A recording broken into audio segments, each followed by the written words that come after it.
सभी साथियों को नमस्कार। मैं गजेंद्र विष्णु हाजिर हूं एक नई वीडियो के साथ। अपन लोग चर्चा करने वाले हैं साला दर्पण पोर्टल पर विद्यार्थियों की ट्रांसपोर्ट वाउचर के लिए दूरी अपडेशन किस प्रकार से करेंगे। आप देख पाएंगे साथियों, ये ऑर्डर है, इसके अंदर लिखा है 17/25/26 में साला दर्पण पोर्टल पर विद्यालय की दूरी को 24 सितंबर से 3 अक्टूबर तक अपडेट कर सकते हैं। यानी इसकी लास्ट डेट है वो 3 अक्टूबर है। तो आप लोग देख लेते हैं दूरी अपडेशन। पहले पता करते हैं कि बच्चे का डाटा क्या है। सबसे पहले आप लोग क्या करेंगे, अपने विद्यालय लॉगिन से डाउनलोड्स वाले पे जाएंगे और विद्यार्थी विवरण डाटा इस पे क्लिक करेंगे। इस पे क्लिक करते हैं तो आपके सामने एक एक्सेल खुलेगी। हो सकता है आपके फोन में एक्सेल ना खुले, आप कंप्यूटर या लैपटॉप में की सहायता से उसको खोल पाएंगे। आप देखेंगे आपके जितने भी बच्चे हैं क्लास 1 से लेकर के 12 तक या 5वीं तक या 8वीं तक, जितने तक आपके स्कूल है, सारे स्टूडेंट्स की डिटेल आएगी। इसको आप यूं आड़ा खिसकाएंगे तो इसका जो सबसे लास्ट कॉलम है इसके अंदर बच्चों की दूरी लिखी हुई होगी। ये साथियों दूरी पिछले सत्र के लिए थी। आप लोगों को इस सत्र के लिए उसके दूरी और उसका कारण भी अपडेट करना अनिवार्य है। तो हम लोग ये काम कहां से कर पाएंगे साथियों, पीओ रोल में।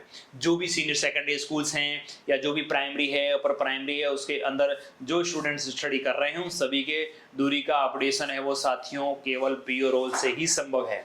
एक बार पुनः बताना चाहूंगा, पीओ रोल, ये पीओ रोल पे आप क्लिक करते हैं। जैसे ही पीओ रोल में जाते हैं, आप पीओ रोल में आ चुके हैं। यहाँ पे आप लोगों को योजनाओं पे क्लिक करना है, योजनाओं में ट्रांसपोर्ट वाउचर पे क्लिक करना है। इसके अंदर एक ही ऑप्शन आ रहा है, transport voucher distribution distance updation.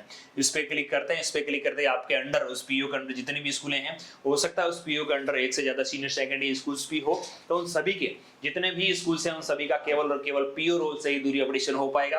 आप इस स्कूल को चयन करेंगे। स्कूल को चयन करने के बाद आपको क्लास सेलेक्ट करनी है। कौन सी क्लास के लिए, आप क्लास 1 से लेकर के 8वीं तक या 5वीं तक जितनी भी आपकी क्लासेस है उन सभी क्लासों की बारी बारी से, जैसे मैंने क्लास को सेलेक्ट किया, सेक्शन सेलेक्ट किया, 100 स्टूडेंट पे क्लिक किया, सारे स्टूडेंट्स आ गए। अब मैंने सारे स्टूडेंट्स को यहाँ पर आप देख पाएंगे, पूर्व में विद्यालय से निवास स्थान की दर्शाई गई दूरी किलोमीटर में। यहाँ पे पहले से आपकी जो अपडेट है, यहाँ पे आपको थोड़ा सा मैं डाउट क्लियर करना चाहूंगा साथियों। आपकी ये जो दूरी दर्शाई जा रही है ये आपने पिछले सत्र में जो भरी थी वो दूरी है साथियों। हो सकता है पिछली बार क्या हुआ था, हम लोगों ने जिनकी दूरी और दूरी का कारण अपडेशन किया था उन्हीं बच्चों को लाभ मिला। जिनका पिछले साल ठीक था, हमें दोबारा से करने का ये लगा कि यार दोबारा करने की आवश्यकता नहीं, उन बच्चों को एलिजिबल नहीं हो पाए और उन बच्चों को लाभ नहीं मिल सका। तो आपसे एक बार मैं पुनः गुजारिश करूंगा, जितने भी आपके एलिजिबल स्टूडेंट्स हैं ट्रांसपोर्ट वाउचर के लिए, उन सभी की आपको यहाँ पे दूरी ठीक दिख रही है। फिर भी आप एक बार इसे अपडेट अवश्य कर लीजिएगा। आपके सामने जो अपडेट का ऑप्शन आ रहा है इसको दबा दीजिएगा। आप अपने पीओ सर को लिस्ट दे दें कि हमारे इतने स्टूडेंट्स है वो एलिजिबल हैं। तो आप लोग यहाँ पे दूरी देखेंगे, दूरी का यहाँ दूरी दोबारा से लिख देंगे। जैसे इसकी दूरी मैं 3 किलोमीटर लिखना चाह रहा हूँ, सेम टू सेम ये दूरी अपडेट नहीं है। अपडेशन का कारण क्या है, घर परिवर्तन हो गया, विद्यालय परिवर्तन हो गया या गलत प्रविष्टि हो गया। हो सकता है बच्चा पहले किसी अन्य स्कूल में पढ़ रहा था, वो भी आपके स्कूल में आ गया टीसी लेकर के, तो उसकी बच्चे की दूरी पहले वाली स्कूल की दर्शा रही है। तो आप लोग ये वाला कारण सेलेक्ट करेंगे।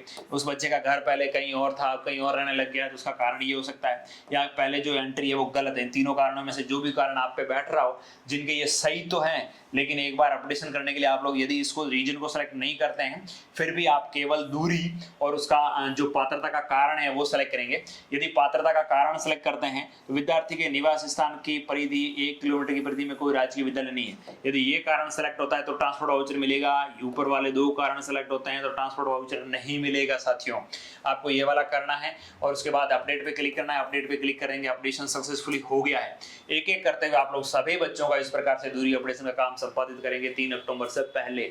एक बार पुनः बता दूं, यदि आपकी यहाँ दूरी सही दिख रही है, कारण भी सही दिख रहा है, फिर भी आपको एक बार अपडेट ऑप्शन को अवश्य दबा देना है। पिछले साल ऐसा हो चुका था कि हम लोगों ने बच्चों को अपडेट नहीं किया क्योंकि यहाँ दूरी सही दिख रही थी। तो जो सही दिख रही थी वो पिछले सेशन के लिए, गवर्नमेंट ने ये कहा कि ये तो पिछले सेशन के लिए था, आपने इस सेशन के लिए उस बच्चे का दूरी और दूरी का कारण अपडेट किया या नहीं किया। यदि आप नहीं कर पाते हैं, नहीं करते हैं टाइमली, तो वो उस बच्चे को इस चीज का लाभ नहीं मिलेगा ट्रांसपोर्ट वाउचर का। तो आप सभी से गुजारिश है, जो भी बच्चे आपके ट्रांसपोर्ट वाउचर में एलिजिबल हैं उन सभी बच्चों की एक बार उस दूरी और दूरी के कारण को अपडेट अवश्य कर लीजिएगा समय रहते हुए। 3 अक्टूबर इसकी एक लास्ट डेट है साथियों। इसके संबंध में आपको कहीं कोई डाउट लगे कमेंट करिएगा, रिप्लाई करने का प्रयास करेंगे। एक बार पुनः आप सभी साथियों का बहुत बहुत धन्यवाद।